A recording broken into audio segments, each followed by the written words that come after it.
Hola amigos, bienvenidos a esta tercera unidad del módulo Gestión de Almacenes e Inventarios. Vamos a hablar sobre el sistema de producción. Como vimos en las unidades anteriores, las empresas industriales son las que transforman las materias primas y otros aprovisionamientos en productos terminados. El método que emplea la empresa para realizar esta transformación es a lo que nosotros denominamos proceso productivo. Existen muchos tipos de procesos productivos y la elección de uno u otro es una decisión de carácter estratégico. Para clasificarlos y entender sus características principales, tendríamos que usar algunos criterios. Y en esta unidad nos vamos a dedicar precisamente a eso. Vamos a hablar sobre la producción, tipo de procesos productivos, luego vamos a ver los sistemas push y el sistema pull, y luego entramos a la filosofía just-in-time. Y aquí vamos a tener un valor agregado, que es mirar un nuevo enfoque sistémico de logística de planta, que se llama DBR, y que lo ponemos dentro de la mano con la filosofía just-in-time. Y finalmente vamos a ver el análisis de la fase del proceso de producción y su duración. Empezaremos, evidentemente, hablando sobre producción y tipo de procesos productivos. Habíamos mencionado que hay dos variables, dos características que vamos a emplear. El volumen, por un lado, y la variedad. Volumen se refiere a la cantidad de productos que vamos a fabricar, y variedad se refiere al grado de estandarización del producto. Por regla general, los procesos productivos capaces de generar altos volúmenes de productos ofrecen pocas variaciones y viceversa. Entonces, clasificar los tipos de procesos productivos está basado en esto que acabamos de hablar. Variedad también implica que tengamos cambios constantes de formas o, digamos, de formatos, ¿no? Y entonces se supone que los productos que tienen o las empresas que tienen una alta variedad implica que ellas estén un poco más pegadas a los cambios rápidos que hay que hacer de formatos. Entonces los japoneses crearon lo que se llama la fabricación flexible. Una fabricación flexible está orientada precisamente a poder generar esa variedad, porque la variedad se ajusta un poco más a una realidad. Sin embargo, los volúmenes de producción se mantienen altos precisamente porque cambiar de un formato a otro implica cambios drásticos, y a veces cambios que llevan un tiempo, y tiempo en producción implica dejar de producir, en este caso, porque para cambiar de un formato a otro hay que preparar las máquinas. Y ese dejar de producir va en contra de medir la eficiencia de la que hemos hablado en algún momento, de fabricar productos por día, por hora o por mes.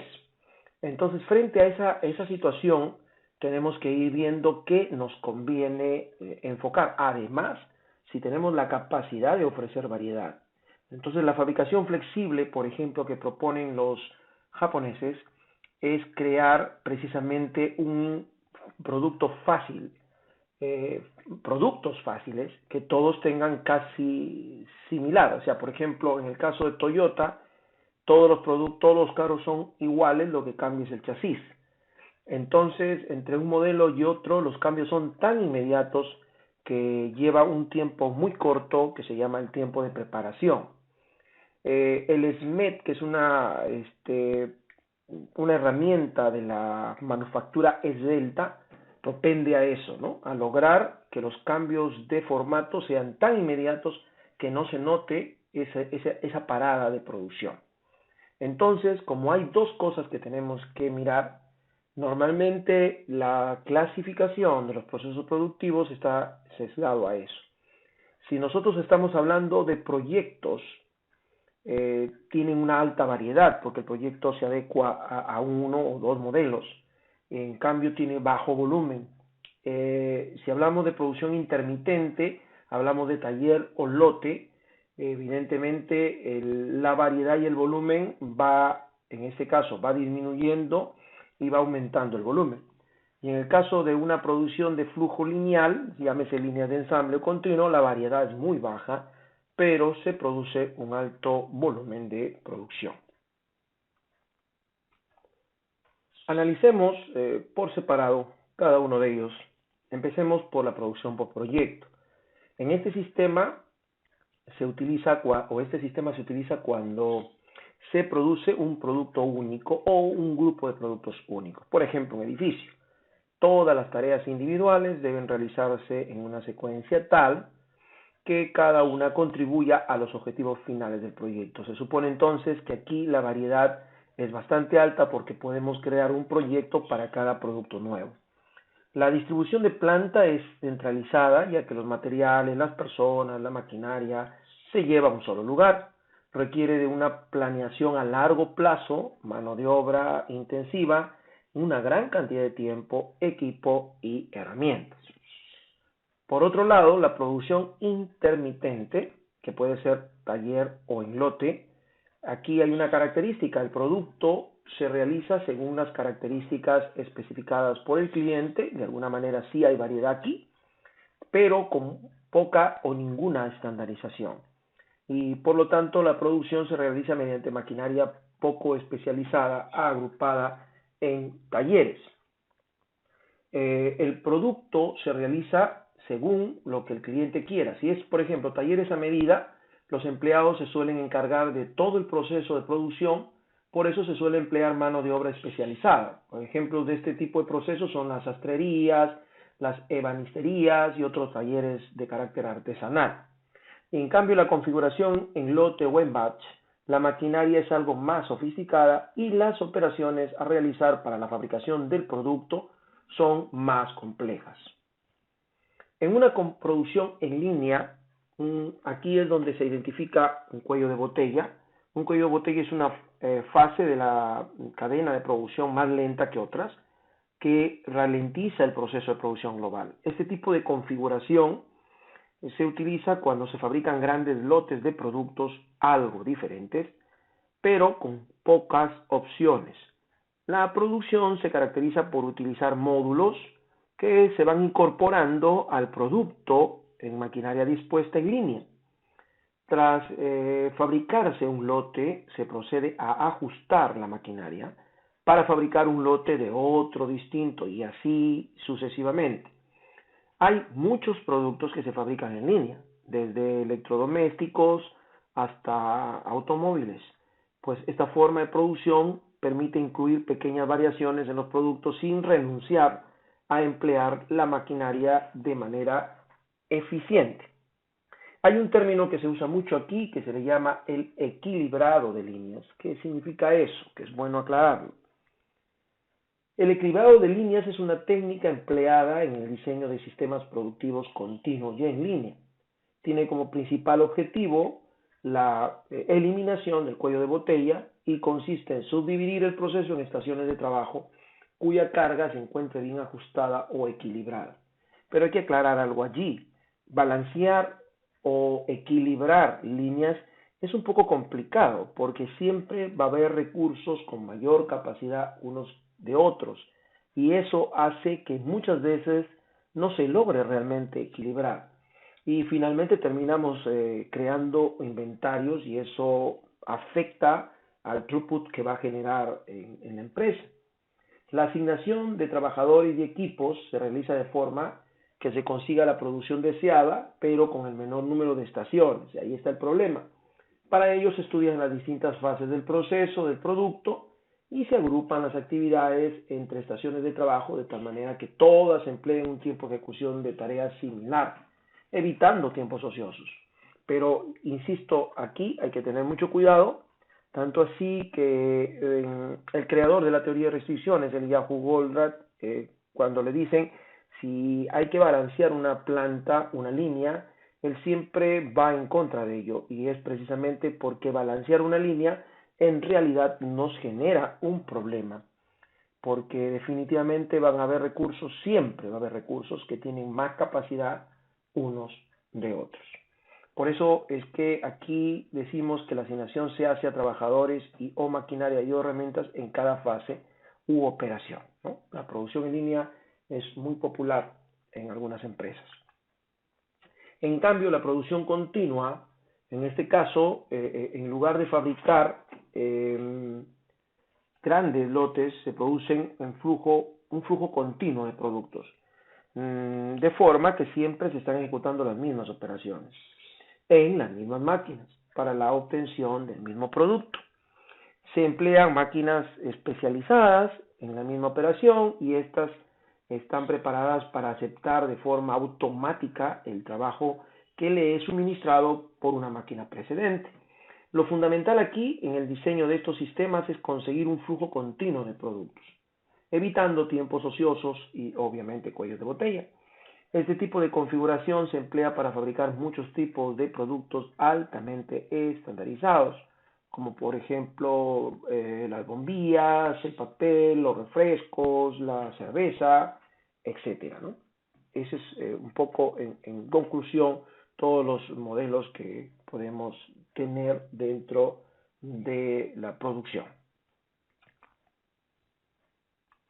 Como actividad, vamos a ver esto. Existen varios tipos de estrategia de fabricación muy relacionados con el sistema de producción empleado. Por ejemplo, diseñar bajo pedido o engineering to order.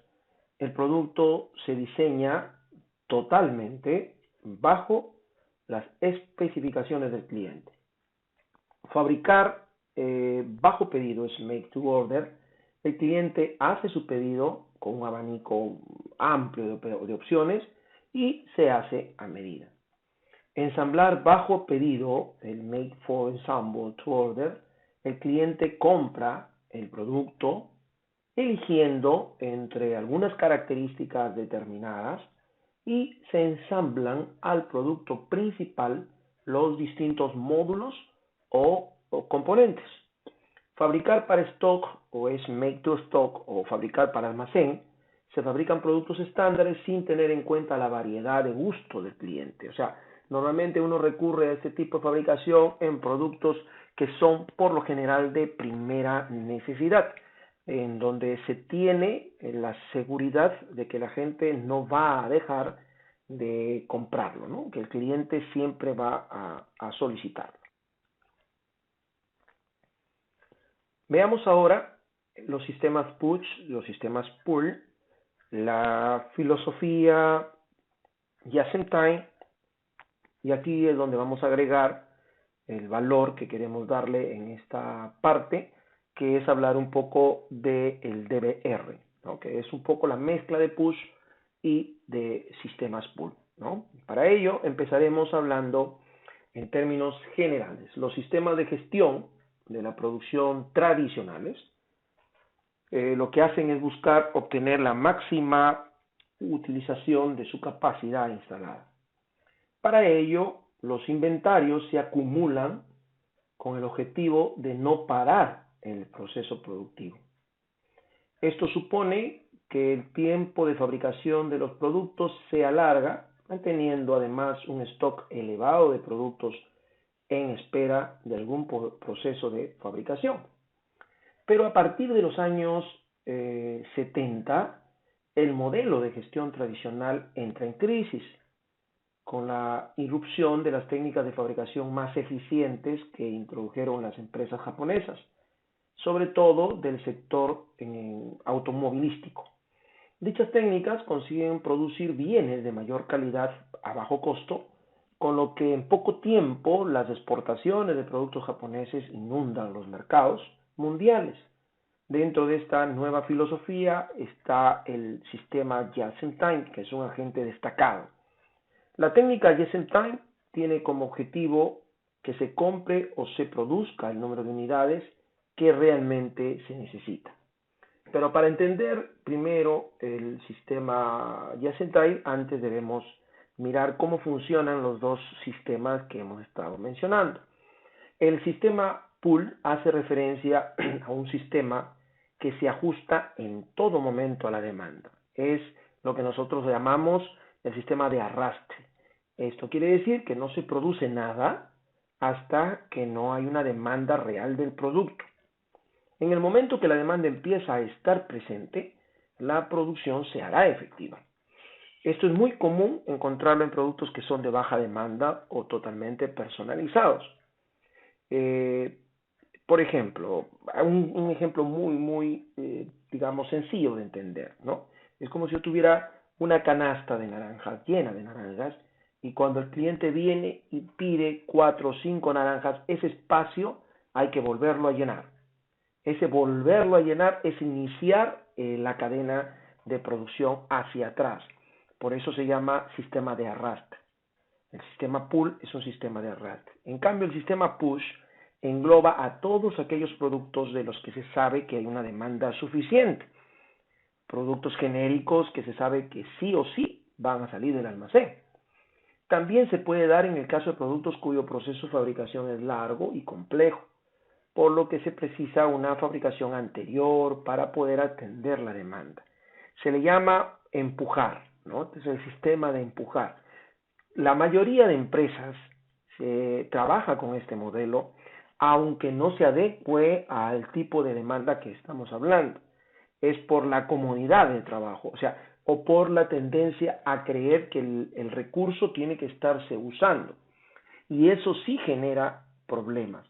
Si fuera el caso que mi producto va a venderse sí o sí, aún así puede haber una variación en el mercado que genere una dificultad muy seria en el manejo de los inventarios.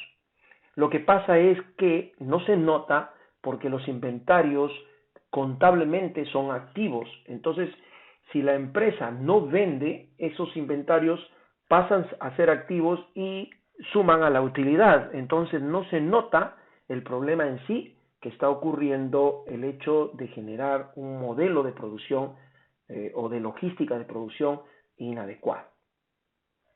En los sistemas push, el inventario se tiene que pronosticar. ¿Por qué? Porque ahí lo que hacemos es decir cuál es la previsión de producción que se tiene que lograr. No solamente de los productos que se van a comprar, ¿no? Sino también de los elementos o de los repuestos. Esto hace que tenga que entrar en juego el sistema de previsión, ¿no? Un sistema que, como ya vimos en el módulo, en la unidad anterior, se hace con una tendencia a proyectar a un futuro una inferencia estadística. A menudo estas suelen ser imprevistas y no se sabe con exactitud, pudiendo hacer que el inventario sea insuficiente, ¿no? Podría ser porque hemos visto que hay un error de pronóstico. Por su parte, el sistema pull, el inventario se mantiene por regla general en niveles mínimos, por eso se llamamos justos a tiempo, ¿no? No se suele almacenar muchos productos o materia prima, ya que, como ya hemos dicho, se fabrica casi a baja demanda. Frente a esta dicotomía, son muchas las empresas que están apostando por implementar sistemas mixtos, ¿cierto? Por ejemplo, la empresa Dell, en este caso en concreto, las materias primas se preencargan con anterioridad y se almacenan, mientras que el montaje del equipo solo se hace cuando viene la orden de pedir. Aquí tenemos una comparación de características entre push y pull, ¿no? Mientras que push necesita altos inventarios, pull bajos inventarios. Push anticipa a una demanda aproximada, en cambio pull utiliza la demanda real. Push usa lotes grandes, en cambio pull usa lotes pequeños. Por eso es que decimos en la parte inferior, reduce los desperdicios de manufactura, ¿no? Entonces acá en el push, cuando una producción es alta y existe una baja cantidad de referencias, vamos a tener algunas dificultades. Entonces, lo correcto entonces parece ser la mixtura, y ahí es donde entra a tallar la técnica DBR que vamos a hablar dentro de un momento. Algunos detalles adicionales que tenemos que considerar serían los siguientes. Si hablamos, por ejemplo, de inventarios, ¿no? Los sistemas push hacen que el almacén central o la fábrica adquieran el protagonismo, ¿cierto? Por eso decimos ahí, determinando la cantidad a enviar a cada almacén o punto de venta, basándose en un cálculo de necesidades previstas, ¿no? Y obviamente conociendo el stock que hay disponible en cada almacén y algunas reglas que generemos en términos de reparto. Aquí literalmente los stocks se empujan a los almacenes. Este enfoque es conveniente cuando la manufactura del producto enfrenta importantes economías de escala, o sea, se pide grandes volúmenes. En particular cuando la demanda, por ejemplo, es estacional. Y aquí se aplica la estrategia de mantener inventarios para las temporadas altas, ¿no? Y se evita, obviamente, invertir en capacidades de producción muy altas. El riesgo, en este caso, es que hay dos situaciones, ¿no? Que hacen obsoleto, por ejemplo, el cambio radical, ¿no? en el mercado, hace que todo el inventario sea obsoleto, ¿no? Solo funciona entonces en caso de bienes poco diferenciados o cuando existen contratos pues de suministro que aseguren la venta del producto. En cambio, el sistema de jalar o sistema pull, el movimiento de materiales y productos se ajusta en todo momento a la demanda. Entonces nada se va a producir si no se requiere. Cuando la demanda del producto determina cuánto producir, que es el enfoque pull, los tamaños de las órdenes de producción son pequeños, se generan bajos costos de inventario y hay un bajo riesgo por obsolescencia. Este enfoque es conveniente cuando se compite por innovación y flexibilidad, y su implantación requiere de información rápida, desde los puntos de venta, así como un sistema de producción rápido y flexible. ¿Cuál es el problema aquí? Que tanto más por el pull que por el push, aquí no se considera el cuello de botella. ¿Qué pasaría, por ejemplo, si la orden que llega es tan alta que genera jalar mucho recurso o la capacidad del cuello de botella no es considerada aquí? Entonces, si jalamos más de lo que el cuello de botella puede ejercer y como no tenemos inventarios que soporten ese cambio radical, vamos a tener faltantes, vamos a tener quiebres de stock y eso probablemente sí genere alguna pérdida en el throughput. La técnica de just in time tiene como objetivo que se compre o se produzca el número de unidades que se necesite en el momento en que se necesite para satisfacer la demanda del producto. La filosofía just in time parte de la idea de que los inventarios existen solo para prevenir problemas tales como retrasos del proveedor, paradas del sistema productivo, etc. Si estos inventarios desaparecen, los problemas van a salir a la luz y podrán ser solventados. Otra característica del sistema just in time es que se trata de un sistema pull o de tirón. Esto significa que es el pedido del cliente el que inicia el proceso de producción del producto. Los sistemas tradicionales se basan en un sistema push, lo cual quiere decir que a partir de la previsión de la demanda se fabrica el nivel de producción requerido, como habíamos mencionado, y eso elimina el stock a través de las fuerzas de venta. Esto supone aumentar el stock de productos terminados en espera de encontrar un comprador. Otro objetivo del just in time es la reducción del despilfarro.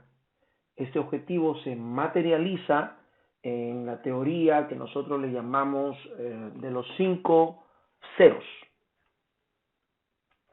Cero inventario, porque los stocks no añaden valor al producto, además impiden aflorar los problemas de la organización.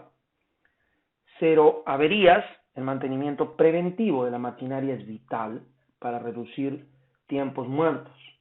Cero defectos, a través de los sistemas de gestión de la calidad total se pretende que ningún producto sea defectuoso. Cero papel, porque es preciso eliminar la excesiva burocracia. Cero retrasos, el producto debe llegar al cliente cuando se haya acordado con él. Eso es importante. El cero inventarios no implica cero en realidad, sino es una manera de decir que cuando yo bajo los inventarios, y eso ya lo hemos visto en videos anteriores, afloran los problemas. Y es mejor que afloren los problemas. Pero si se dan cuenta, aquí se necesita, como hemos mencionado muchas veces, que para que esta filosofía tenga éxito, nosotros tenemos que trabajar bajo este enfoque, bajo el enfoque del qué, ¿cierto? ¿Qué ocasiona el problema para atacar el qué? Entonces, en el Just in Time hay una cultura organizacional que va a funcionar o que va a hacer que funcione el Just in Time. Porque si aparece un problema, no lo ocultamos. Cero averías significa que el mantenimiento preventivo tiene que ser vital. Y cero defectos quiere decir que de una estación a otra no se pasa el producto si este producto tiene errores. Entonces, se para incluso la producción y ellos tienen un sistema que se llama el sistema Andon, que es un sistema de marcas, de semaforizaciones. Entonces, cuando alguien presiona el botón rojo, implica que hay un problema serio en la calidad y que hay que parar la producción incluso. O sea, un obrero puede parar la producción. Ese cambio cultural no es sencillo de hacer. Por lo tanto, cuando yo quiero implementar un Just in Time en una compañía, en una organización cuya filosofía de trabajo es buscar quién tiene la culpa, seguramente no vamos a poder aplicar Just in Time. Eso también genera cultura en los proveedores y obviamente en los clientes. Más en los proveedores porque yo voy a fabricar solo lo que necesito, pero tengo la seguridad de que el proveedor cuando le pida 1, le pida 100 o le pida 1000, no cambie los precios. Entonces esto implica cero papel porque ya no necesito manejar diferentes proveedores. Tengo un proveedor para cada parte y la tengo de alguna manera eternamente. O sea, es un proveedor que siempre me va a proveer, valga la redundancia. Y cero retrasos porque tengo la seguridad de que cuando yo le pida, él me va a surtir. Entonces, ese efecto es un cambio cultural. Si nosotros no tenemos esa cultura, no funciona. De allí es que muchas organizaciones que empezaron a aplicar Just in Time no les funcionó porque no cambiaron su cultura organizacional. Vamos a ver algunas referencias gráficas que nos permiten un poco sustentar lo que nos parece que es más importante, que es la programación pull, que en este caso el cliente genera la necesidad de la venta. Entonces, el montaje final va por este lado, ¿cierto? Montaje final, el cliente pide y el montaje final genera hacia atrás el trabajo, ¿no? Por eso se llama arrastrar. Entonces, el programa de producción entra aquí, lo contrario del push, ¿verdad? Pero el sistema pull, para que funcione, utiliza una herramienta que es precisamente parte del justo a tiempo, que es la herramienta del Kanban. El Kanban es una manera de evitar los soldados, perdón, los jefes de planta gritones, ¿cierto? No necesitamos, tienes que producir, sino que el Kanban marca cuánto tenemos que trasladar, cuánto tenemos que producir. O sea, es una señal, es una señal. Entonces, el cliente mira que los productos estén buenos y entonces genera en esta parte una señal que se va trasladando hacia atrás, ¿cierto? Se va trasladando hacia atrás y genera la producción de elementos que se necesitan, ¿cierto? O sea, una vez que yo entregué el producto, ese producto tiene que ser repuesto. Para reponer ese producto tengo que fabricarlo. Para fabricarlo tengo que comprar. Recién genero la cadena. Pero ¿cómo sé qué debo pedir o cuánto debo trasladar? Eso se señala en dos tipos de Kanban. El Kanban de transporte, que tiene, entre otras cosas, identificación del ítem que voy a transportar, la capacidad que tiene mi contenedor, el número de orden de la tarjeta y el número de tarjetas emitidas, el origen de la pieza mencionada. Entonces yo dejo aquí que el origen es el centro de trabajo, tratamientos térmicos, y el destino es el rectificado. Entonces yo estoy trasladando 160 unidades, ¿no? O sí, 160 unidades para que llevarlos de una estación a la otra. Obviamente, al generar el Kanban de transporte, ese Kanban de transporte es trasladado para convertirse ahora en un Kanban de producción.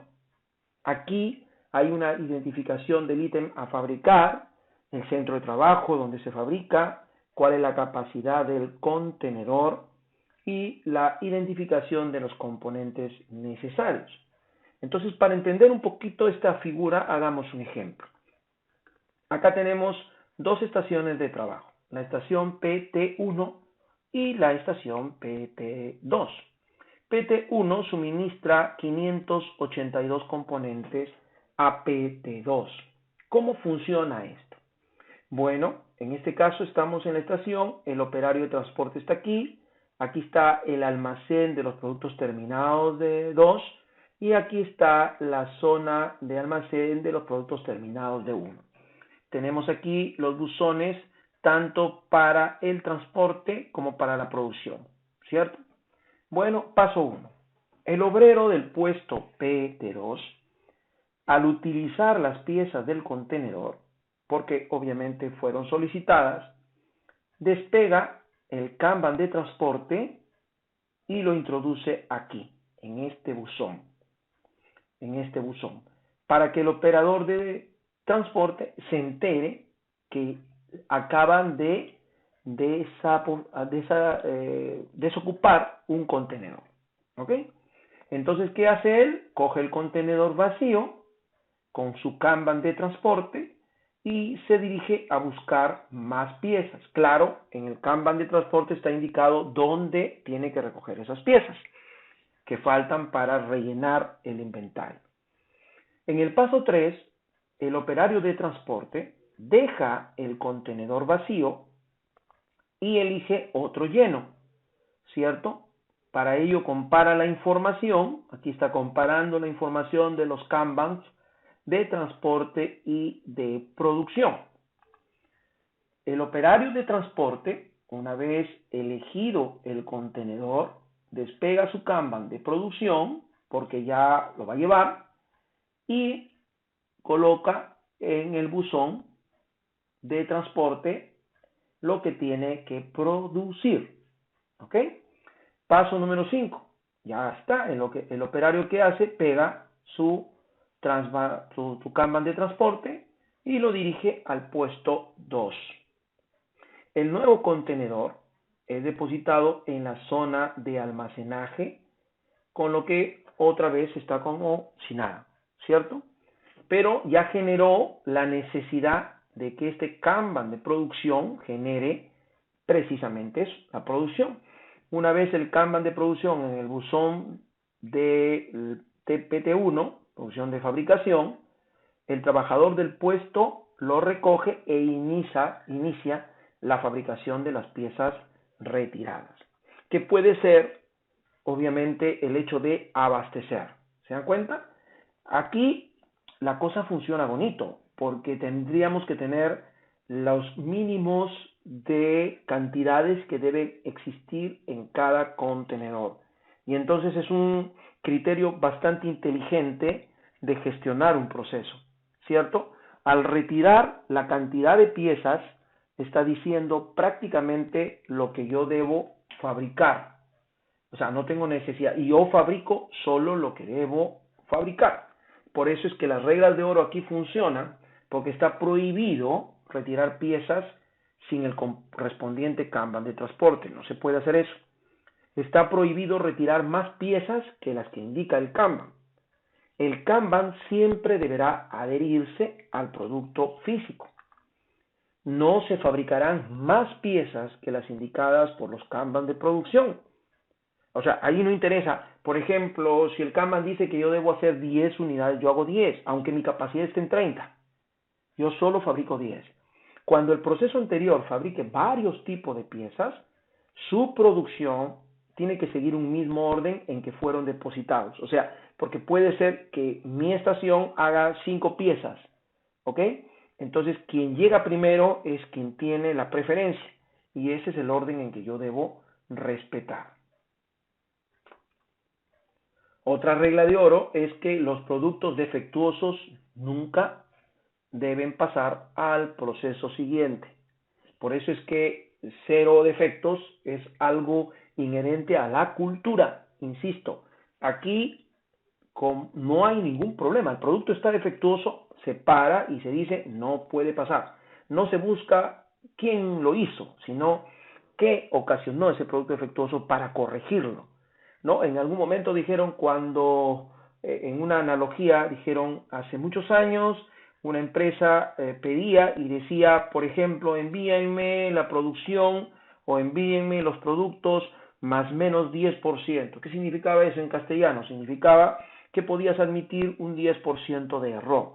O sea, si pedías 1000, el 10% de 1000 podrían haber llegado defectuosos. Esa era una regla de calidad hace muchos años. Ahora no. Entonces cuenta la historia que en un momento una empresa canadiense pide a una empresa japonesa bajo ese criterio, ¿no? 1000 unidades más 10%. Entonces ellos no entendían por la cultura eso. Entonces, ¿qué hicieron? Enviaron las 1000 unidades y enviaron aparte 10% de 1000 malogradas. ¿Se dan cuenta? Ese criterio hace que la cultura se entienda de otra manera. El número de Kanbans tiene que buscarse sea lo menor posible. Claro, habrá que estudiar ya en otro contexto, bajo otro enfoque, específicamente lo que es toda la filosofía justo a tiempo. Otro detalle importante en el justo a tiempo es manejar los lotes pequeños. El justo a tiempo produce iguales cantidades en el mismo tiempo cuando los alistamientos son pequeños, o sea, los tiempos de preparación. Eso es un poco difícil de entender porque a veces dicen, ¿por qué puede hacerse lotes pequeños? Insisto en algo, se llama eso flexibilidad. O sea, antes la gente se preocupaba de complicar su producto para que no sea imitado. Ahora, con la globalización, hay productos competitivos, pero también hay productos sustitutos. Entonces, ya no hay necesidad de complicar un producto. Los productos tienen que ser simples, fáciles. Y entre A, B y C hay una diferencia pequeña. Entonces yo puedo darme el lujo de fabricar dos A's, luego tres B's, un C y luego nuevamente A. Por ejemplo, en justo tiempo es como decir esperar que salga un Toyota Camry, que salga un Toyota Corolla, que el otro producto sea un Toyota Yaris, etcétera. Entonces, no se necesita 100 Yaris, 100 Camrys, no, va sacándose productos de acuerdo a lo que el cliente va ajustándose. En una producción masiva sí tenemos ese problema, porque no conviene cambiar, porque de cambiar a A a B, la producción se para, los tiempos son largos de cambios de modelo, y entonces dejan de producir y eso va en contra de la famosa eficiencia. ¿Ok? Ahora, demostremos cómo puede, digamos, aclararse esto de que los pequeños lotes dan una alta flexibilidad y un tiempo de entrega rápido. Vamos a hacer una demostración y para eso vamos a usar nuestro conocido Excel, ¿no? Por ejemplo, yo tengo un lote de 1000 unidades. Ya tengo, esta es la secuencia de producción, si lo pueden ustedes observar, esta es la secuencia de producción. La estación D pasa a la estación B, a la estación C, luego regresa a B y luego A, ¿no? Y aquí está el tiempo en horas, en unidades por hora, o sea, 0.75 unidades de hora, o sea, ni siquiera una hora. ¿Ok? En cambio C demora una hora. Bueno, si entran 1000 unidades, el tiempo de operación para estas 1000 unidades sería lo que se muestra aquí. Obviamente, al multiplicar por su tiempo, tenemos el tiempo ya en minutos, ¿no? En horas, perdón, en horas. Entonces, si esta empieza en 0, la secuencia 1 empieza en 0, termina a las 750 horas, lo que implica que B empiece a las 750 horas y produzca 100 horas 850. Por lo tanto, el C empieza en las 850 y termina en las 1850. Este de aquí empieza en 1800 y termina evidentemente en 1950. Y finalmente A, que demora 500 horas, empieza en 1950 y en 2450 horas concluimos las 1000 unidades. Señores, ¿qué pasaría si alguien detectara un error en el punto que estoy señalando, aquí? ¿Qué pasaría si aquí alguien detecta un error? Ya pasaron 1850 horas que hay que recuperar porque un producto no puede salir con defectos. ¿Se dan cuenta? Aparte que me demoro 2450 horas en terminar,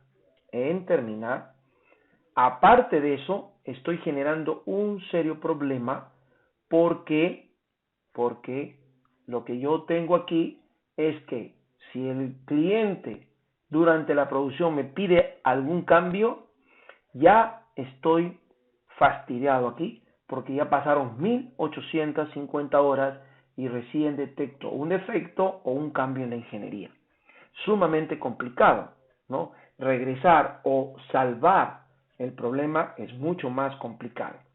¿Qué pasaría si yo hago un lote de 200? ¿No? O sea, yo voy a tener aquí de 500 o de 200 en 200, o sea, en lugar de dar las 1000 unidades, yo le digo te doy 200 unidades. Pero en lote de 200 voy a entregarte 1000. O sea, en 5 tandas yo te entrego 1000. Bien, veamos entonces cómo es el comportamiento. Ojo que lo estamos haciendo con 200 unidades, ¿correcto? Voy a coger aquí, un poquito a andar. Por ejemplo, aquí está el tiempo, así que aquí solamente está la multiplicación, señores, del tiempo. No tiene por qué variar, pero como son menos unidades, es menos el tiempo. Claro, alguien dice, pero al final las 1000 unidades se van a producir. Sí, se van a producir, pero veamos cuál es la ventaja. Este empieza en 0, termina en 150, ¿cierto? Obviamente el otro empieza en 150 y termina en 170. El 170 más 200, ¿cierto? 370, este 370 más 20, 390, y este 390 más 100, 490. O sea, a las 490 horas, ojo, a las 490 horas yo entrego mi primer lote de 200. Si yo detectara un problema de calidad aquí, yo he esperado 1850 horas, o ya perdí 1850 horas. En cambio, si aquí encontrar un error en esta parte, lo voy a apuntar aquí, solamente han pasado 370 horas. Puedo reaccionar más rápidamente hacia algún problema de calidad o hacia algún cambio que el cliente tenga. Ahora, ¿cuál es la ventaja? Y ahí es donde está la diferencia. Que el segundo lote de 200 unidades, D, que es la primera secuencia, D lo empieza a las 150 horas, mientras que B está trabajando, pero ya D está haciendo el segundo lote de 200, ¿ok? Entonces, más 150, 300, y aquí viene, B se va a desocupar en las 170 horas, pero tendrá que esperar que D, termine el trabajo, así que él empieza en la 300. Así que lo que hemos hecho aquí es hacer una comparación de sí, ¿cierto? Si 170, o en este caso, si F9 es mayor o igual a F5, F5 es el fin de donde estamos nosotros, aquí, si F9 es aquí mayor o igual que obviamente manda F9, porque si no mandaría F5, ¿cierto? Y esa lógica se sigue en cada caso. Entonces, por ejemplo, este señor empieza el segundo lote de 200, lo empieza a solucionar, a fabricar y llega a terminar a las 320 horas.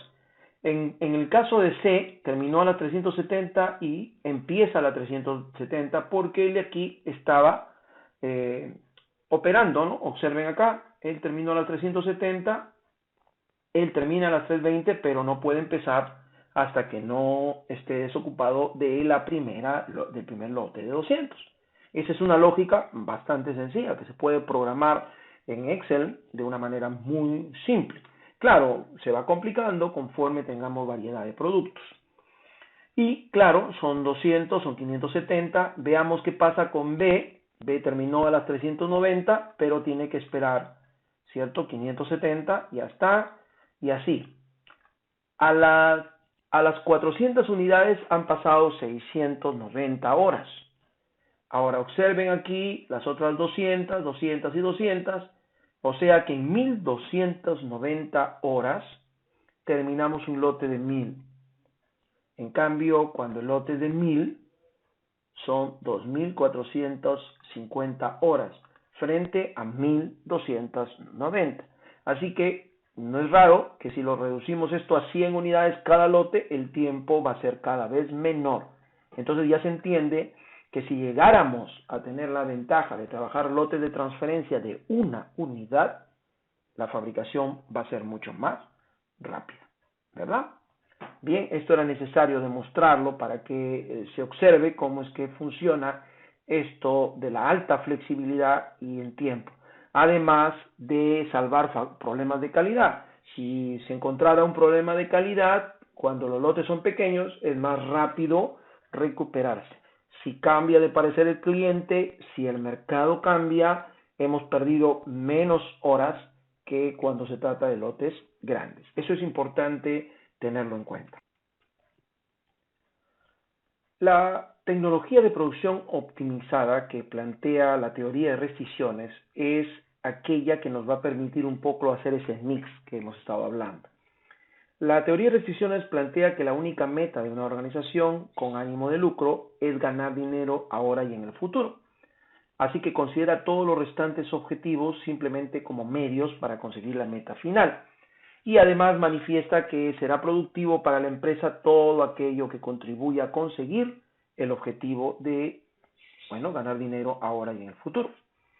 Los parámetros de gestión que la teoría de restricciones plantea están relacionados al beneficio, a la rentabilidad y a la liquidez.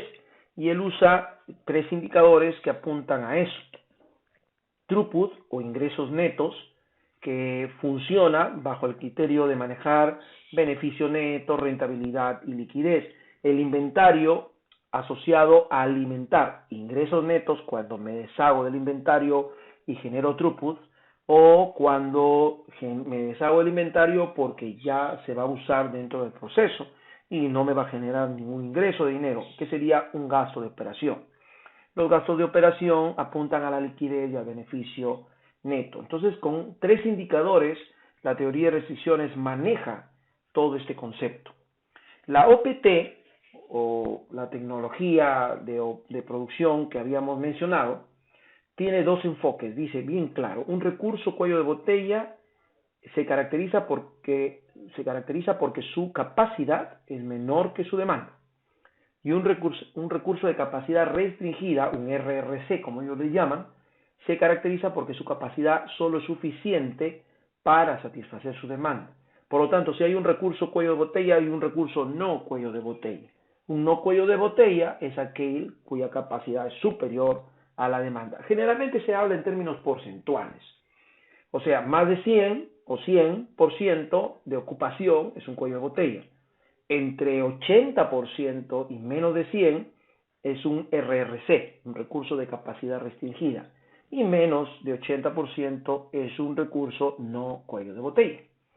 La teoría de restricciones plantea un modelo bastante interesante para un proceso de mejora continua, que es identificar quién está generándome el problema en la empresa, que se llama restricción o limitación, explotar esa limitación, hay que decidir cómo explotar, esto va a ser muy importante cuando veamos programación agregada en la siguiente unidad, subordinar todo a las decisiones adoptadas en el paso anterior y luego elevar esa limitación o esa restricción, buscar la forma de que deje de ser restricción.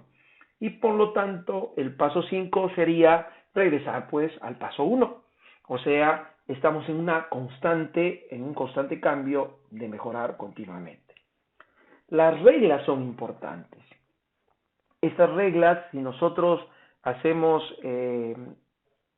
cultura de ellas en una organización, vamos a tener un éxito increíble. Primero, hay que equilibrar el flujo, no la capacidad, porque normalmente cuando se hace un balance de líneas, se está buscando equilibrar la capacidad, o sea, que todos trabajen en el mismo ritmo, y eso es imposible, porque la demanda cambia y me genera un problema total, porque tendría que volver a calcular todas mis capacidades. Por eso es que cuando decimos balancear una planta es acercarnos más a la quiebra que a la solución del problema. El nivel de utilización de un recurso que no es cuello de botella no lo determina su potencial. Miren lo que decimos, porque un recurso no cuello de botella tiene capacidad sobrada. Por lo tanto, utilizar y activar un recurso no es sinónimo. Por ejemplo, yo voy y prendo un torno. El torno, mientras lo prenda, estoy activándolo. Pero de allí que el torno se use para generarme dinero, estaría hablando de utilización. Entonces, utilizar y activar no es lo mismo. Yo puedo poner a un obrero a trabajar porque tiene que cumplir su horario, estoy activándolo. Pero si lo que está haciendo luego no lo voy a poder vender, no lo estoy utilizando.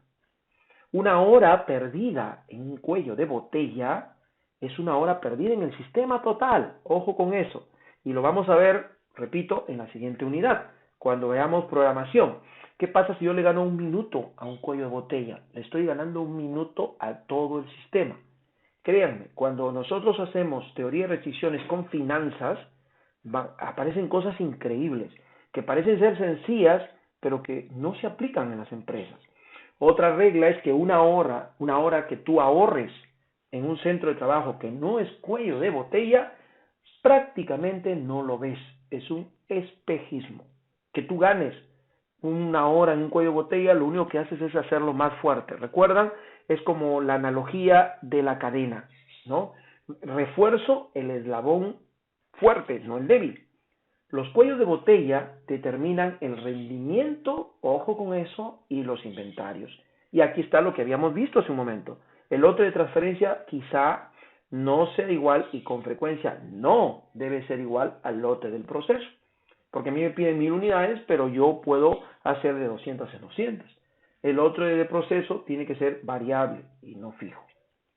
Si nosotros cumplimos con esas reglas, vamos a tener un proceso productivo mucho más acercado a lo que la meta de la empresa quiere. Los programas deben establecerse teniendo en cuenta todas las requisiciones al mismo tiempo.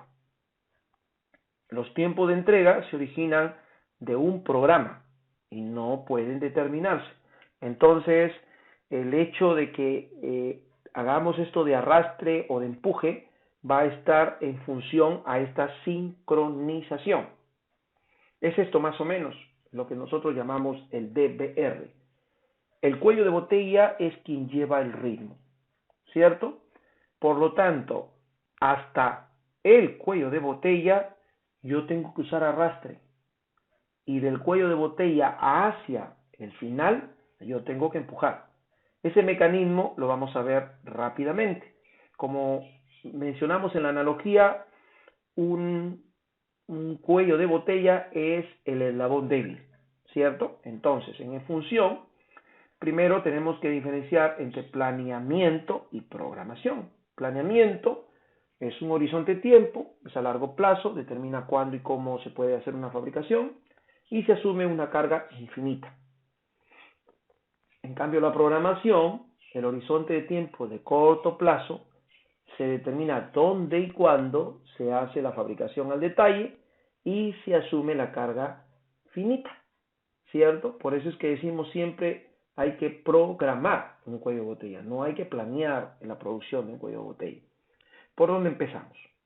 Programar las tareas que debe realizar una organización es saber por dónde empezamos. ¿Qué pedidos empezamos primero? El de mayor facturación, el que representa una carga mayor, el que estamos sospechando que va a entregarse tarde. Primero hay que programar. ¿Qué tipo de programa queremos sustituir o construir? Criterios para construir un programa debe ser realista. Un programa realista debe empezar por reconocer primero que yo tengo una restricción. Mi capacidad lo brinda o lo marca mi restricción. Debe ser inmune a las perturbaciones. Entonces pensemos, a ver, si yo tengo un cuello de botella y ese cuello de botella por naturaleza está al 100%, entonces tengo que evitar cualquier perturbación. Eso le llamamos la ley de Murphy, ¿no? Porque cuando Murphy ataca, provoca una reprogramación. Murphy es lo peor que uno puede esperar cuando menos lo espera, ¿no? Entonces, el programa, una vez que sea realista, debe juzgarse con las mismas medidas que usamos para juzgar cualquier resultado. El valor que se genera, el inventario, el gasto operativo. El programa se juzga con respecto a su consecución, el máximo valor agregado.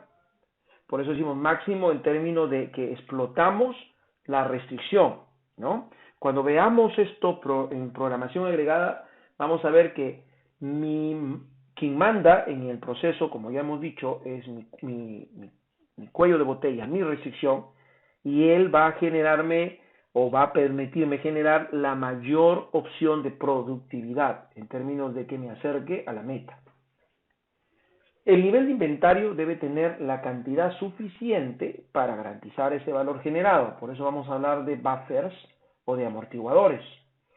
Con respecto al gasto operativo, del mismo modo, la única razón válida para emplear horas extras, o sea, personal adicional, es porque tenemos que proteger el valor agregado, ¿no? Los programas se deberán juzgar de acuerdo a esos parámetros.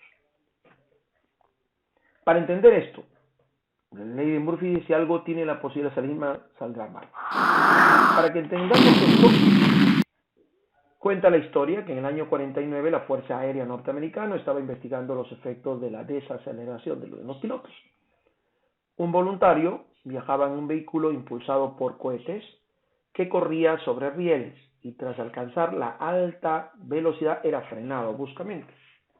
Un sistema de sensores monitoreaba sus reacciones. Al efectuarse las primeras pruebas, los instrumentos no registraron nada. El capitán que había diseñado el equipo descubrió entonces que inexplicablemente todos y cada uno de los electrodos habían sido conectados mal, ¿no? En una conferencia de prensa declaró al otro día que si hay dos o más maneras de hacer algo y una de ellas conduce al desastre, es seguro que alguien hará eso. La ley de Murphy se aplica sistémicamente, señores. Es decir, tenemos que hacer un trabajo, esperamos la última hora para hacerlo, vamos a prender la computadora y esta no prende, ¿no? O ponemos el USB y resulta que tiene virus. O ya tenemos que hacer la impresión y resulta que la impresora no funciona. Entonces, lo peor ocurre cuando uno menos lo espera. En las plantas esto es muy común. Un proveedor se atrasa, se enferma un empleado, la materia prima no llega como debe ser. Son cosas que ocurren. Entonces, frente a esas ocurrencias externas, ¿qué se hace? Eso tiene un nombre en la teoría de restricciones, se llaman fluctuaciones estadísticas. Las fluctuaciones estadísticas no son un problema, sino que se coludan con la dependencia entre una estación y otro. Entonces, si la estación que está alimentando al cuello de botella falla, no va a alimentar el cuello de botella y el cuello de botella necesita ser alimentado porque él es el que lleva el ritmo de producción. O lo contrario, si el cuello de botella es quien administra otra estación y Murphy ataca ahí, imagínense el problema en que nos metemos, ¿cierto? Entonces, los buffers se tienen que manejar bajo ese criterio. El autor de la frase que acabamos de ver era Edward Murphy. Su frase se hizo famosa y si ahora se aplica la ley de Murphy, y si ustedes entran a internet, hay ley de Murphy para cada cosa, para economistas, para ingenieros, para contadores, etcétera, ¿no? Vamos a ver ahora y entender el DBR. Como decimos ahí, en primer lugar es conveniente situar históricamente el nacimiento de la teoría de restricciones, ¿no? Porque eso es importante, ¿no? Lo que pasa es que a finales de los años 70 en Japón triunfaban las famosas herramientas Just-in-Time que ya hemos visto. Y esas herramientas fueron desarrolladas por Taiichi Ohno en Toyota. Pero ¿qué ocurre? En la época de Just-in-Time en Europa, el MRP, que es un modelo que vamos a aprender en esta unidad, estaba implantado, pero no funcionaba como se esperaba, porque el MRP lo que hace es manejar cubos de tiempo y nos dice exactamente por cubo de tiempo cuánto producir, cuánto comprar. Entonces se creía que eran las empresas las culpables de los fracasos, porque el método se considera correcto, ¿cierto? Pero aparecía un problema que se llama el síndrome de fin de mes, ¿no? El síndrome de fin de mes ocurre lo siguiente, lo vamos a poner ligeramente en palabras, ¿no? Por ejemplo, y lo vamos a tratar de hacerlo gráfico, por ejemplo, vamos a suponer que yo tengo que producir A y tengo que producir B.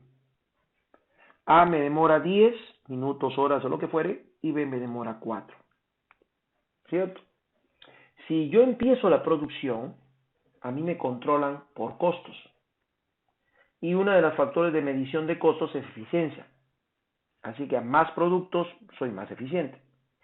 Obviamente voy a querer fabricar Bs, ¿cierto? Fabrico Bs en lugar de A, porque si fabrico Bs voy a poder hacer más productos.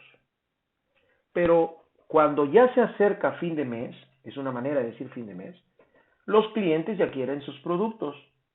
Y resulta que el mercado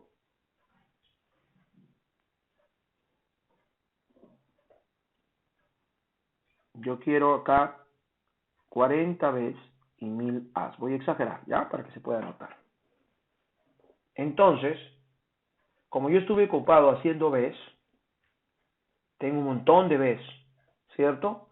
Y pocos As, porque seguramente le di poca importancia porque me convenía más hacer Bs que As. ¿Qué creen que va a ocurrir? Obviamente voy a tener que expeditar, ¿no? Ahí aparecen los famosos bomberos, los apagadores de incendios, aquellos que tienen que, como sea, sacar el producto.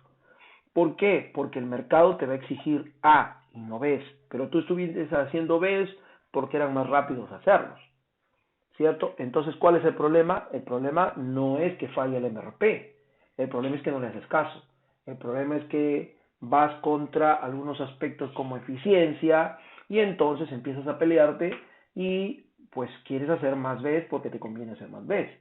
Si esto se entiende, eso implica que a fin de mes estemos haciendo productos a última hora, ¿ok? Agreguémosle a esto, el problema es que a veces B y A usan los mismos componentes, así que me estuve robando, entre comillas, los componentes de A haciendo Bs.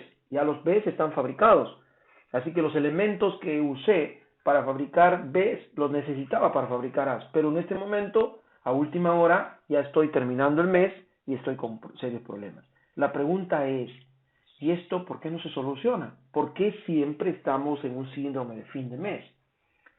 La razón es que la cultura va en otro camino frente al raciocinio o al sentido común que habíamos mencionado en algún momento.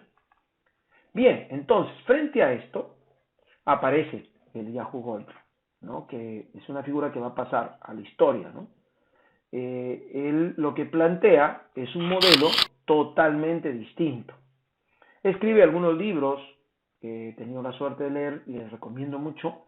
La meta, la carrera, no fue por casualidad, el síndrome del pajar, la cadena crítica. Son libros muy interesantes que describe tipo novela un argumento del por qué no funciona lo que acabamos de decir, ¿cierto? ¿Por qué es que las compañías tienen serios problemas?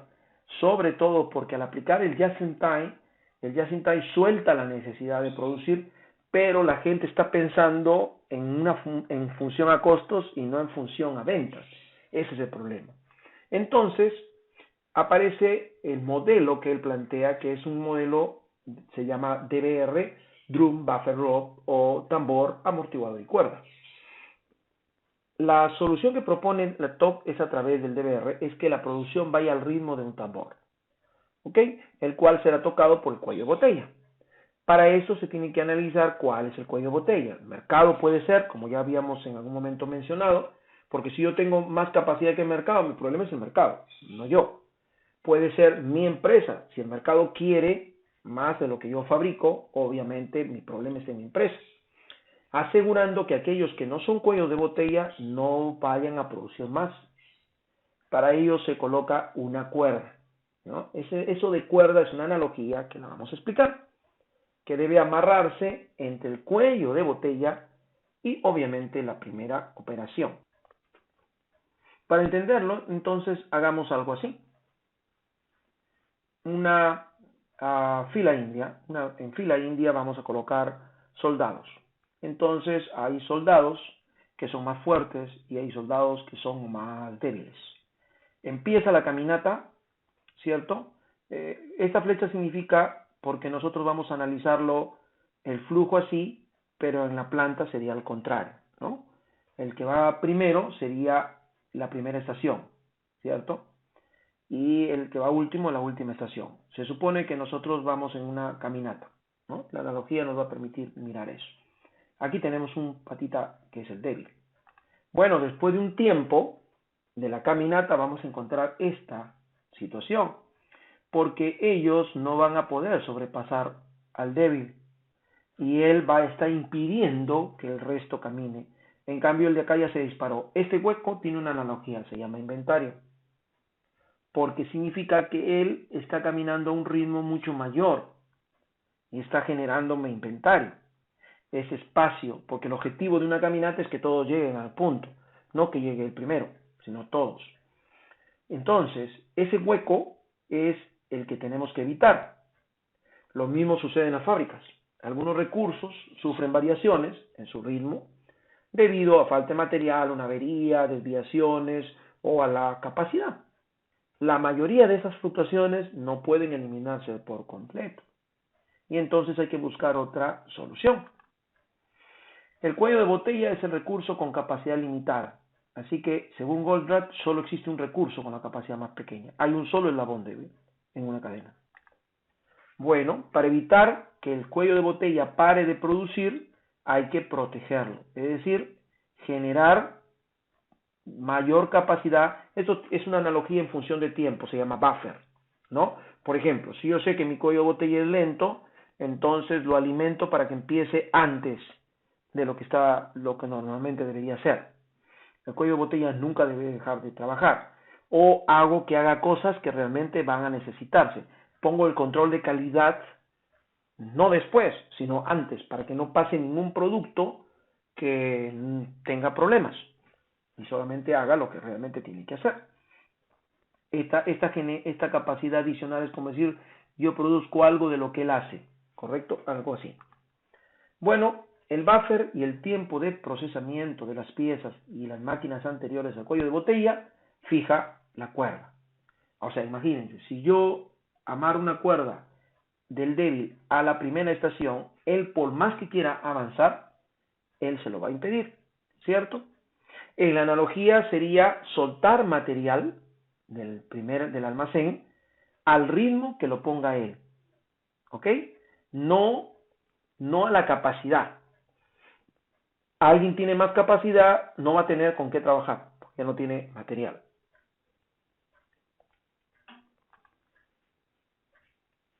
Y una vez que alcanzamos eso, hay que elevar el cuello de botella. ¿Cómo elevo el cuello de botella?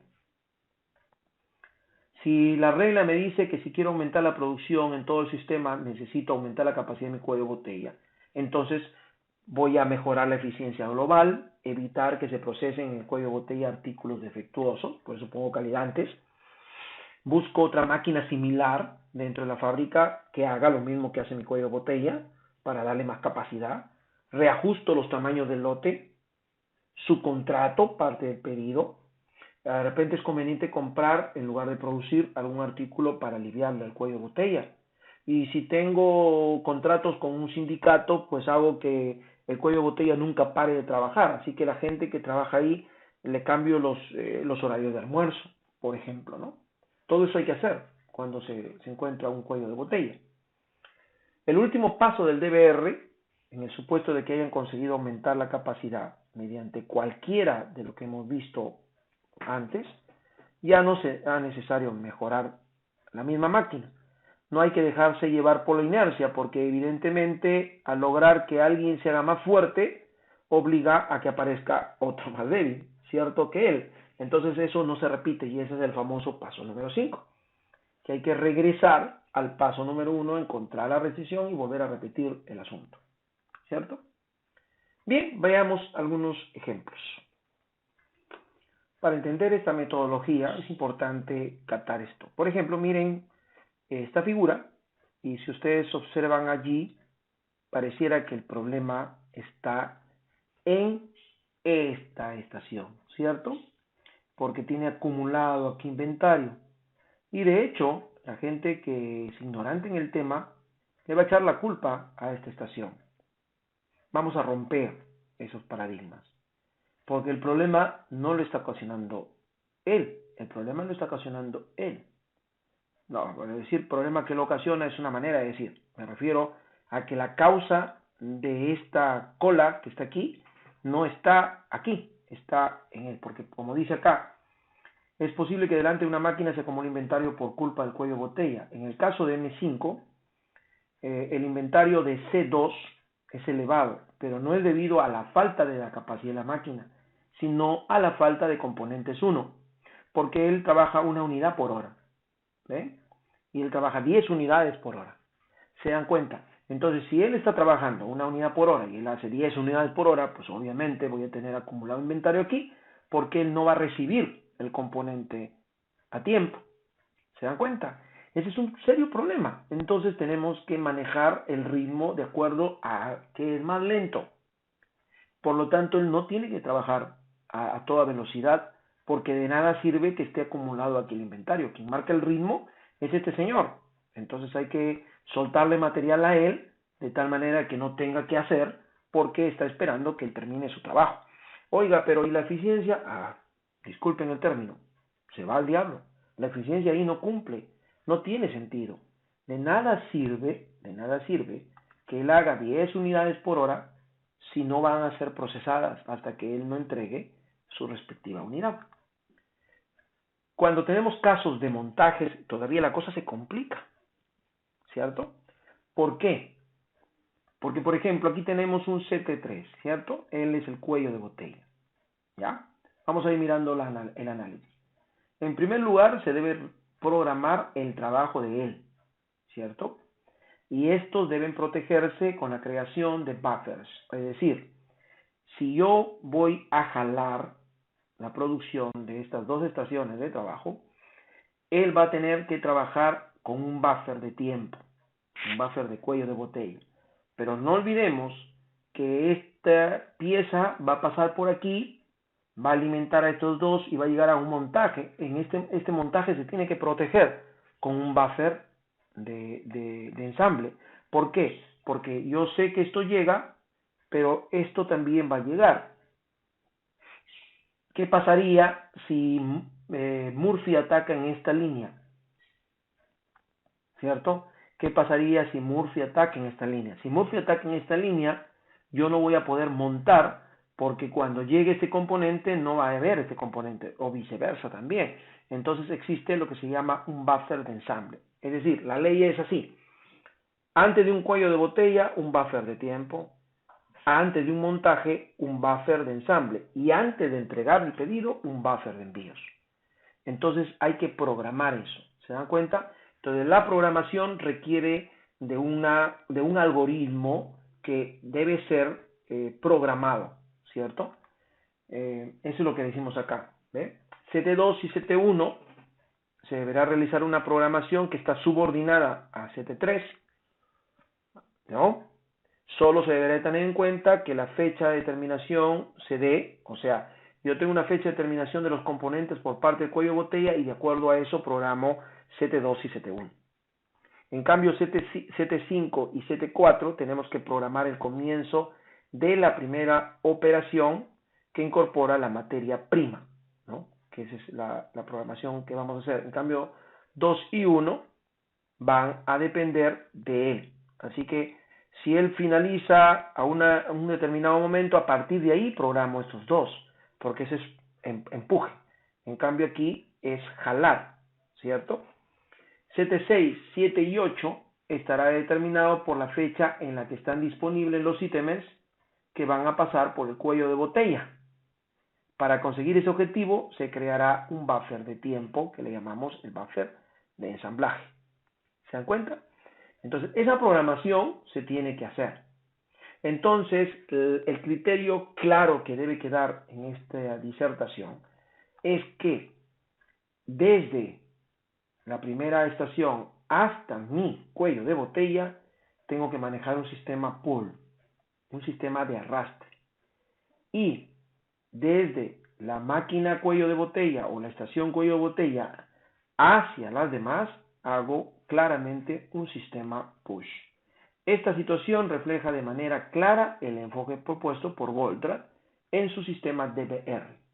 Ahora, claro, alguien estará pensando, y esto es fácil de hacer, definitivamente requiere y tiene algunos inconvenientes. Por ejemplo, esto, una gran cantidad de datos, porque no solo necesito los concernientes al proceso, sino que además necesita setups exactos, ¿no? O sea, tenemos que poner datos exactos, tamaño de lote, etcétera.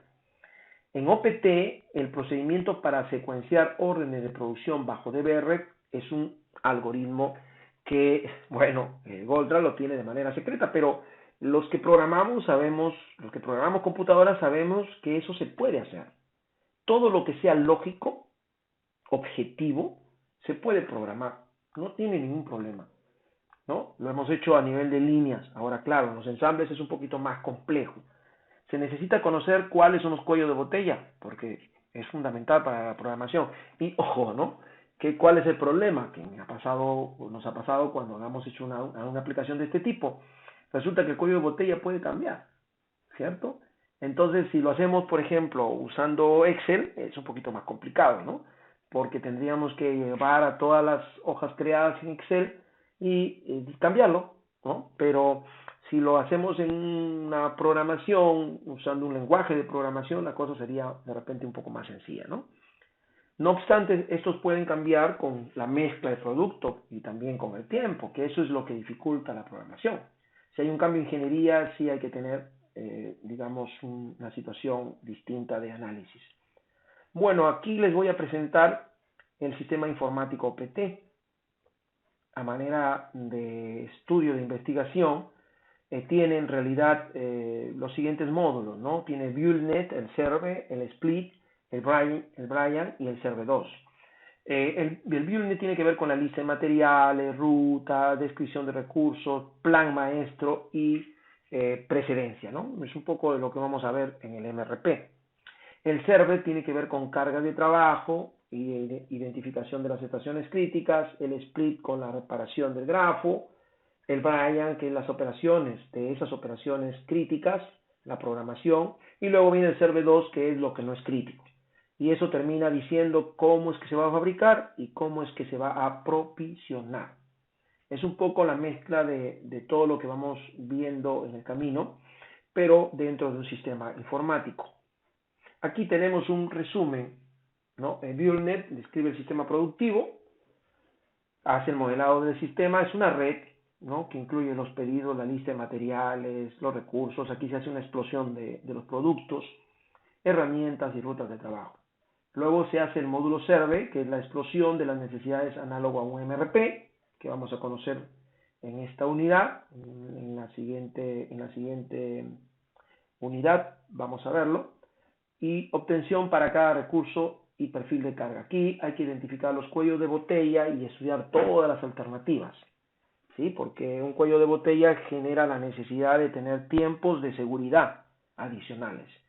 Repetición del análisis hasta estabilizar los perfiles de carga. Luego viene el módulo Split, que separa la red de producción en dos partes, lo crítico y lo no crítico. Lo crítico está el cuello de botella y todos los procesos que siguen hasta el producto final. Y lo no crítico son los recursos que no están saturados después del cuello de botella. El módulo Bryan es una programación de la parte crítica. Y aquí está la lógica de cómo se hace la cosa, que está patentado y está en secreto. Utiliza el algoritmo de programación y hacia adelante con capacidad finita y no considera criterios de costo, sino la tasa de producción. Pero lo podemos hacer en partes, no necesitamos tener todos los módulos creados, mejor dicho, para seguir la lógica que el Yahoo Goldratt ha tenido que hacer. El módulo Server 2 ya es la programación de la producción de la parte no crítica, ¿no?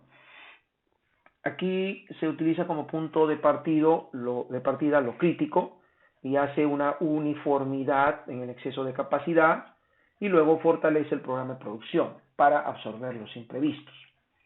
En la internet, en algún momento tuve la oportunidad de encontrar este material.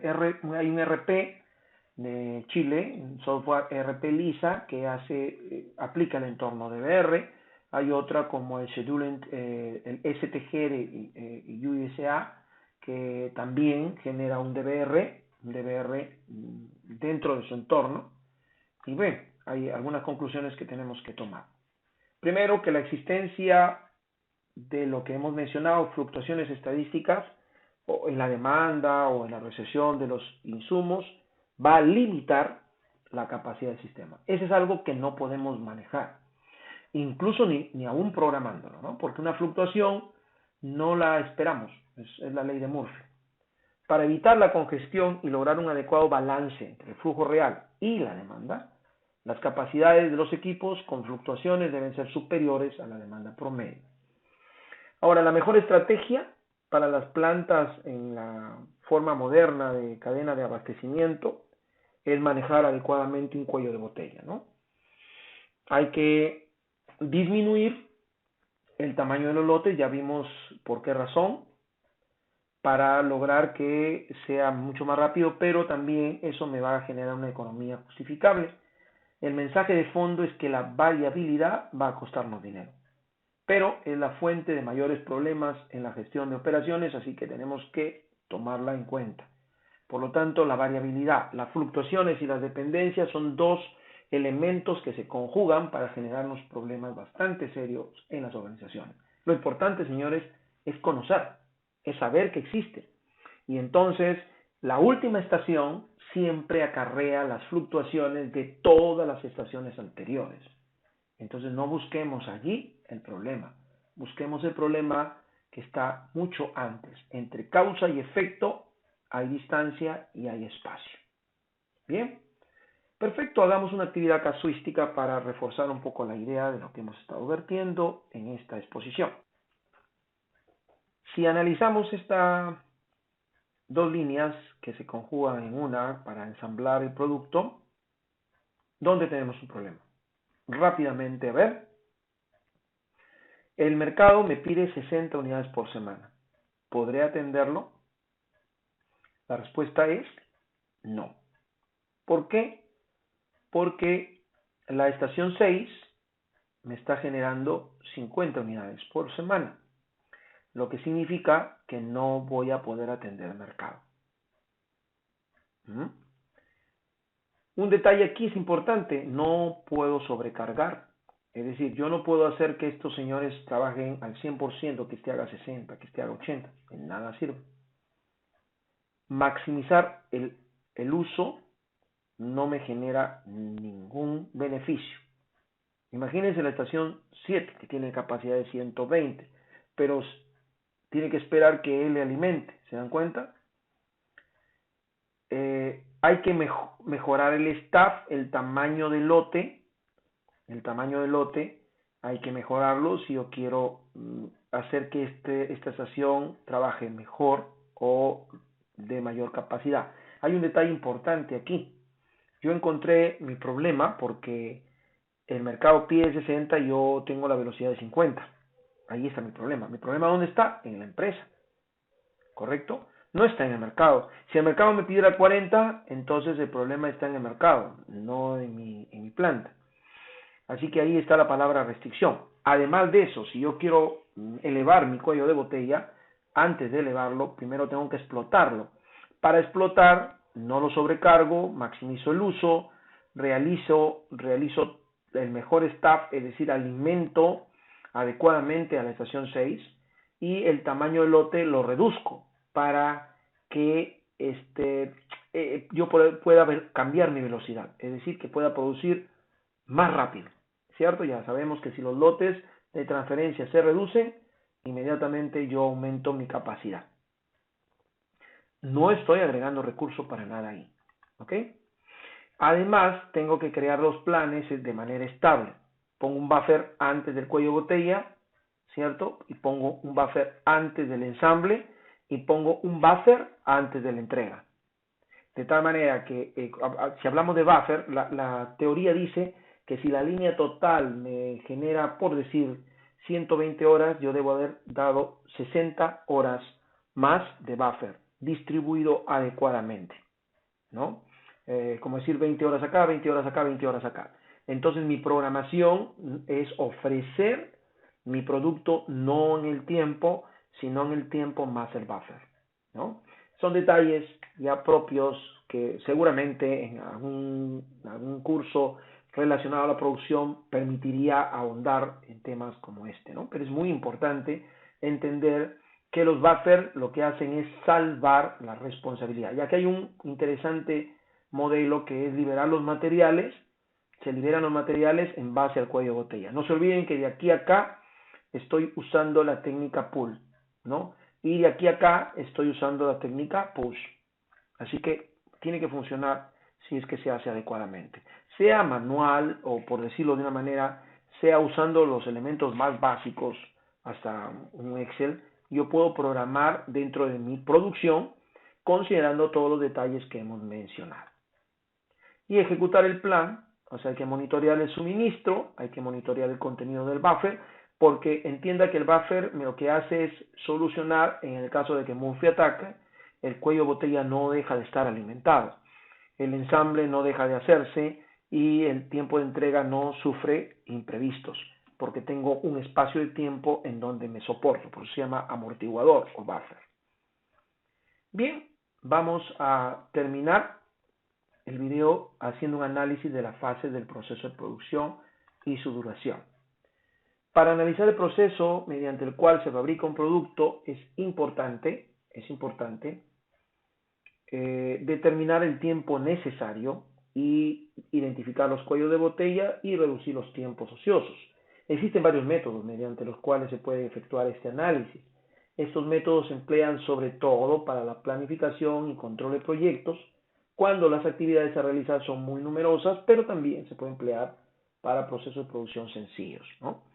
Hay herramientas, la más usada es el diagrama de ensamble. ¿Qué es un diagrama de ensamble? Una representación gráfica, ¿no? Muestra los componentes de un producto, así como la secuencia de actividades que se tienen que seguir para la obtención del producto final.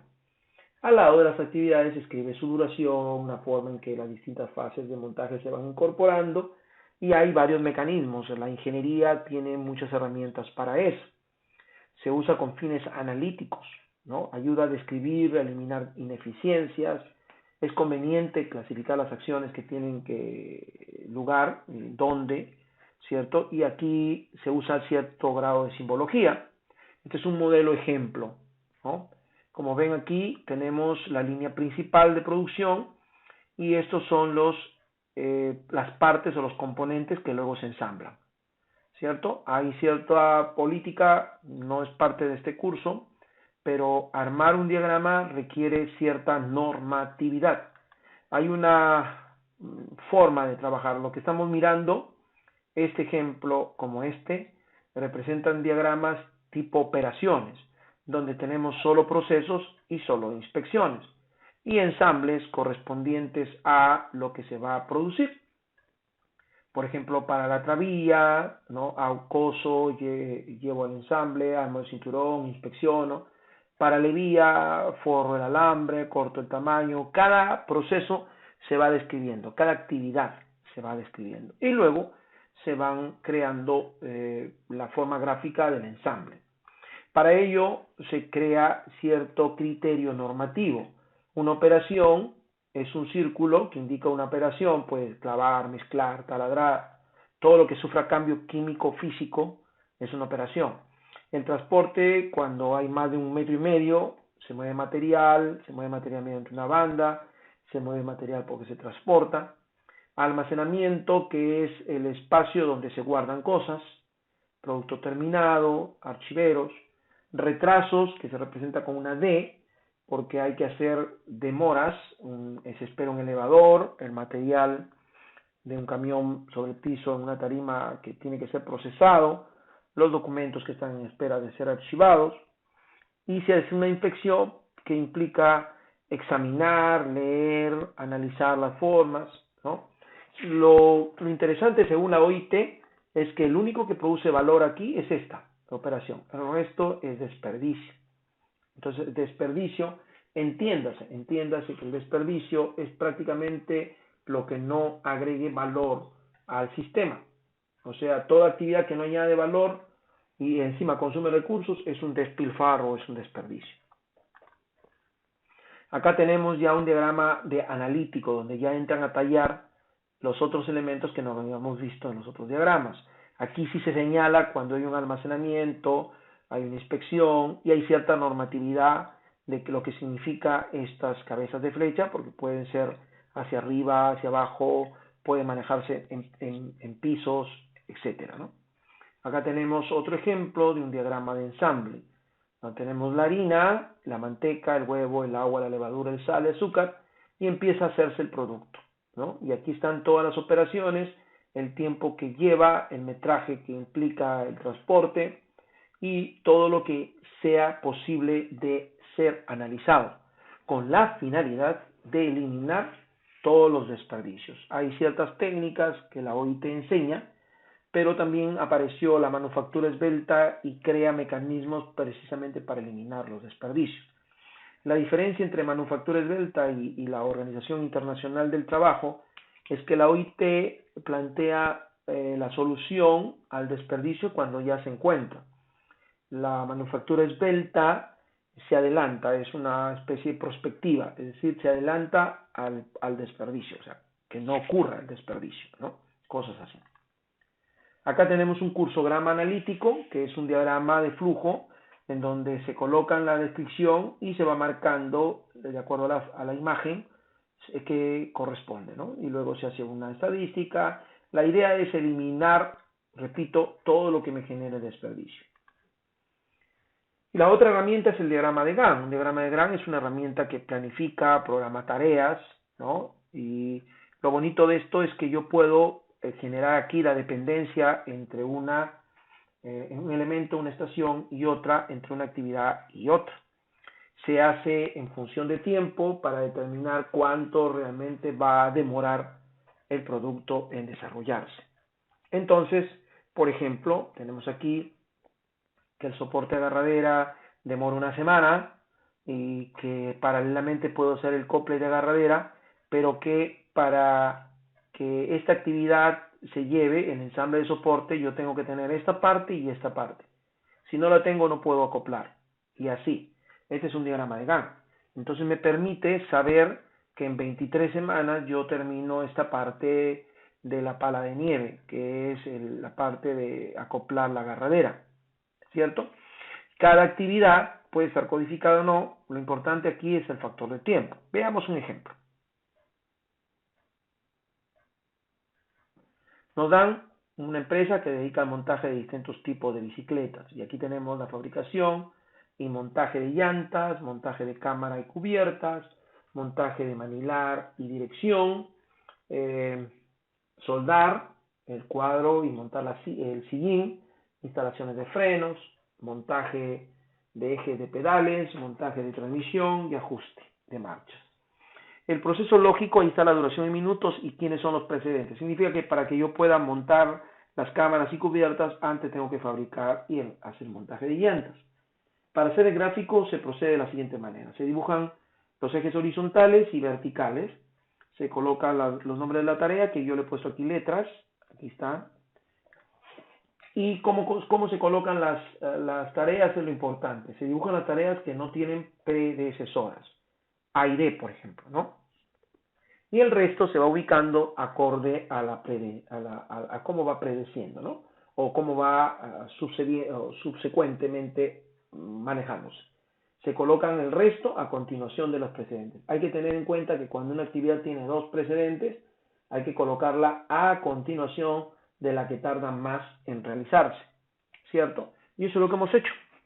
Y hemos puesto aquí los minutos, ¿no? Del 1 al 40º minuto, y descubrimos que en 37 minutos yo tengo la fabricación. Primero hago A, que demora 10 minutos, luego hago D, que demora 12. ¿Y por qué? Porque B va a hacerse después de A y demora 5. Y ahí está. C, que demora 8 minutos, se hace después de D.